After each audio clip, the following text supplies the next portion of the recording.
If you've been scrolling through endless listings, watching video after video, and still feel stuck between that looks good on paper and what will actually work for my backyard setup, this is the review that should finally make the decision click for you. I've spent the last few weeks actually firing up a couple of built-in burners on friends' patios, reading the fine print, and listening to what owners are saying on forums. Link is in the description if you want to check the product details on Amazon.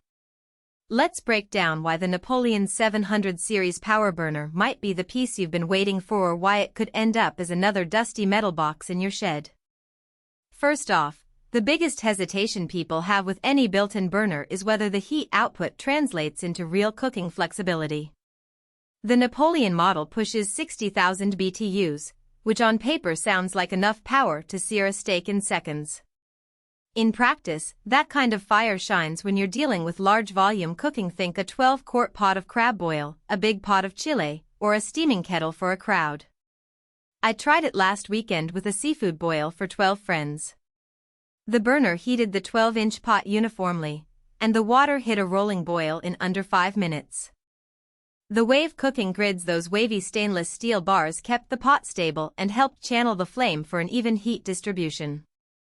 For anyone who regularly throws big gatherings or likes to prep a massive batch of soup for the week, that kind of quick, reliable heat is a real time saver. Now, let's talk about the everyday usability that most spec sheets gloss over. The control knobs are backlit with a safety glow feature, which means you can glance at the settings even after the sun goes down. I found that especially handy during a twilight dinner when I was juggling the main grill and this side burner. The knobs turn smoothly and stay in place, there's no wobble that could throw off the flame. The JETFIRE ignition system is another practical win. One twist of the knob and the burner lights instantly, no need for a separate lighter or matches. In the past, I've had built-ins that required a spark plug or a separate push button that sometimes failed after a few seasons. Here, the ignition felt solid, and I didn't have to troubleshoot during a busy cooking session. What about the space it occupies? The total cooking area is listed at 310 square inches. That translates to roughly a 17 by 18 inch surface. It's big enough for a large pot, but you won't be able to line up multiple pans side by side like you could on a larger 4-burner slab. If your cooking style revolves around a single big dish while the main grill does the heavy lifting, the size is perfect.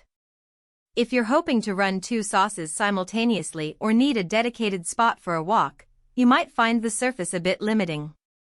One of the biggest hidden trade-offs with built-in burners is the heat focus versus heat spread.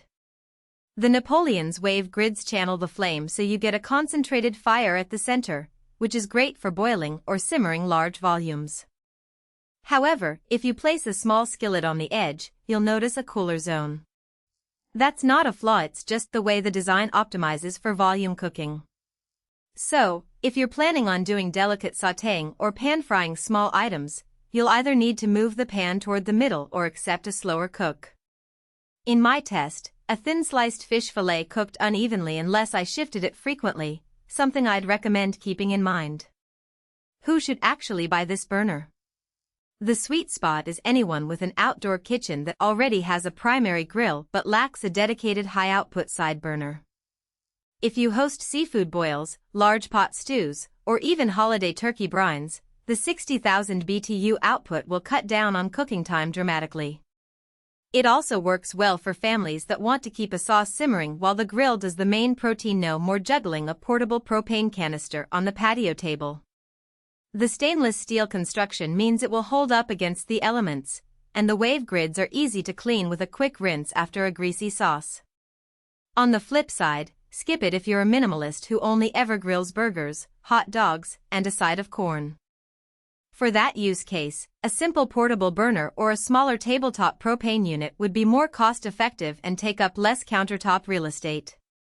Also, if you live in a region with strict HOA rules about built-in appliances, you might run into permitting headaches before you can even mount the unit. Finally, anyone who expects a multi-burner layout 3 or 4 separate cooking zones will be disappointed. This is a single, high-output workhorse, not a versatile cooking island. Let's talk about the practical strengths beyond the headline numbers. The backlit knobs are more than a gimmick. They actually help you keep an eye on the flame level when you're cooking in low light, reducing the chance of overcooking or undercooking.